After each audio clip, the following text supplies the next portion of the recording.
Il y a quelques jours, j'ai une femme de cœur au téléphone que j'accompagne en coaching qui est extrêmement enthousiaste, qui, je sens dans son sourire, dans sa façon de s'exprimer, a beaucoup de joie à me partager quelque chose, une anecdote, une histoire qu'elle a vécue, en me disant « Vincent, il faut absolument que tu partages ça en vidéo parce que c'est quelque part un grand changement dans ma perception, puisque grâce au comportement que j'ai eu une vision différente des choses. » Et c'est avec grand plaisir que je te la partage parce que je pense qu'elle peut t'inspirer.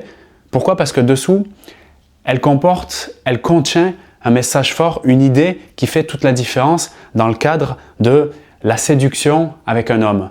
Quand je dis la séduction, c'est-à-dire la façon d'être, la façon de se comporter avec un homme pour que peut-être ils se disent « cette femme m'intéresse plus que si elle s'était comportée différemment ». Et cette façon de se comporter différemment est souvent celle utilisée un peu par défaut par la croyance sous-jacente que je dois être intéressante, je dois faire beaucoup d'efforts pour lui plaire parce que sinon, qu'est-ce qui va se passer? Il va me rejeter, il va me quitter, ça va pas coller. Alors je reviens sur notre histoire. Elle a rencontré un homme il y a quelques mois, il y a eu des petites interactions au début, mais rien de fameux, il ne s'est pas positionné pour faire une relation, donc elle a continué sa vie de son côté, lui également, et puis quelques mois après, ils ont décidé de faire un restaurant ensemble. Bon, sur le papier, un programme plutôt sympa, mais elle n'avait pas d'expectation particulière. Elle était plus là en questionnement. Tiens, qu'est-ce qui se passe? Je vais aller à ce restaurant. Au niveau alimentaire, elle fait des choix qui sont un peu inhabituels, à savoir manger des tapas, de la nourriture un peu grasse.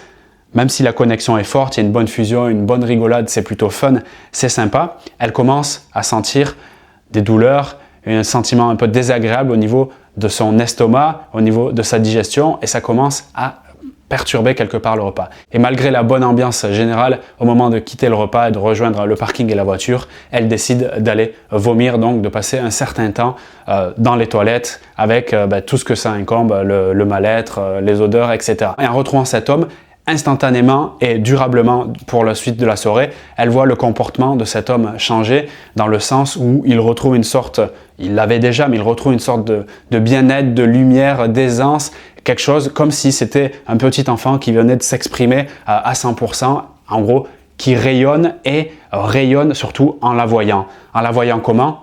Complètement elle-même. Parce que oui, ce qui s'est mis en place à ce moment-là, qu'elle me confie, qu'elle n'aurait jamais fait par le passé, notamment avant qu'on commence nos accompagnements et avant qu'elle commence à se former justement sur la compréhension des dynamiques relationnelles et qu'est-ce qui fonctionne pour que deux personnes se sentent à l'aise ensemble, et bien du fait qu'elle a été complètement vraie et elle a assumé ce qui se passait en elle et allait jusqu'au bout. Elle me confie qu'elle aurait fait ça dans le passé parce que dans l'objectif de plaire à un homme, elle aurait évité tous les encombrements et elle aurait été prête à planquer, et peut-être ça te parle ici, c'est très important, eh bien ce genre de douleur, d'indigestion, etc. pour quelque part avoir le visage de Madame Parfaite dans la croyance que c'est en étant comme ça que je peux être intéressante.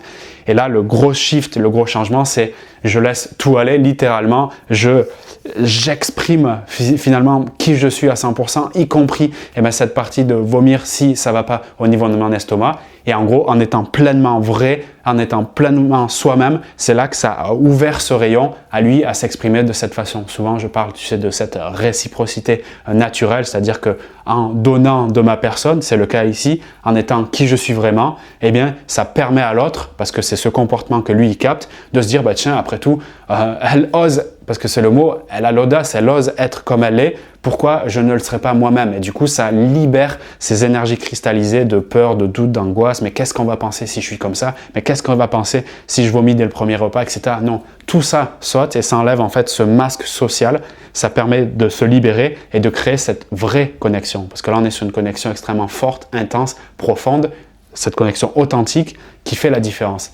Ça ne s'est pas fait en mode interrupteur ou en mode jour-nuit instantanément. Il y a eu un processus qui s'est mis en place, un processus d'identification des croyances qui étaient limitantes.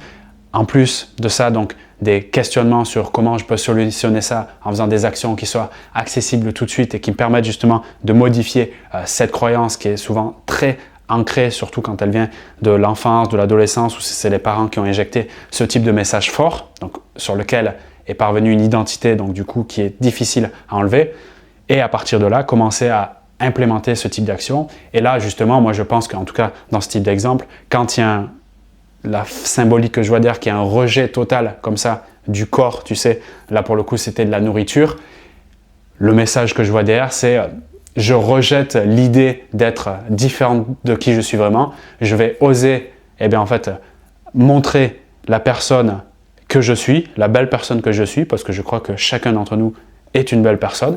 Et à partir de là, on verra bien ce que ça va donner. Et là, elle me disait, mais c'est une méthode juste merveilleuse pour le rendre accro.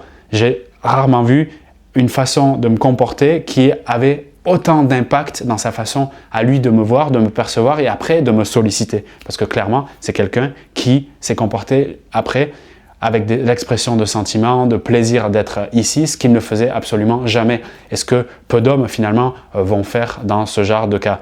Donc c'est juste génial de pouvoir ensemble parler de ce sujet. Si ça t'apporte un max de valeur, si tu veux en parler aussi par rapport à ton expérience personnelle, regarde à la zone commentaire, exprime-toi parce que c'est vraiment le lieu pour le faire. Je te remercie d'avance pour ça, pour encore une fois, chacune d'entre vous puisse échanger sur sa situation. Je te retrouve avec plaisir pour de nouvelles aventures. Si tu veux découvrir tous les secrets de communication pour l'attirer dans tes bras sans lui courir après, j'ai créé un programme de formation en ligne, donc une série de 3 vidéos que tu découvriras dans la description de cette vidéo. On va voir les 5 principes psychologiques qui régissent toute dynamique de relations sentimentales. Tu vas également voir 3 stratégies pour conquérir le cœur d'un homme avec les avantages et les inconvénients. Et on finira donc dans la 3e vidéo de cette formation totalement offerte avec le partage des 5 erreurs qui plombent tes relations et qui font fuir les hommes automatiquement. Je te retrouve de l'autre côté pour ce partage de contenu, également sur de nouvelles vidéos sur la chaîne. Salut à toi!